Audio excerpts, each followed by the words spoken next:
आज तो अपने खेत पे देखने को मिले दो बड़े वाले बंदर।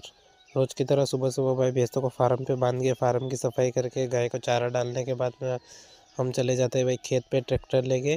आज हमने लहसुन लानी थी तो इस वजह से उसके बाद में भाई वहीं पे लहसुन जब भर रहे थे तब भाई रास्ते में देखने को मिले हमें दो बंदर दौड़ते हुए जा रहे थे। बहुत बड़े वाले थे भाई, ये छोटे बच्चे भी नहीं थे। तो ये दोनों चले गए। उसके बाद में अपना खेत भाई बहुत दूर पड़ता है फार्म पे। शाम को 4 बजे भाई अपनी गाय को चारा डाल के और फार्म की सफाई करके सभी भैंसों को लेके आ जाता हूँ मैं घर पे।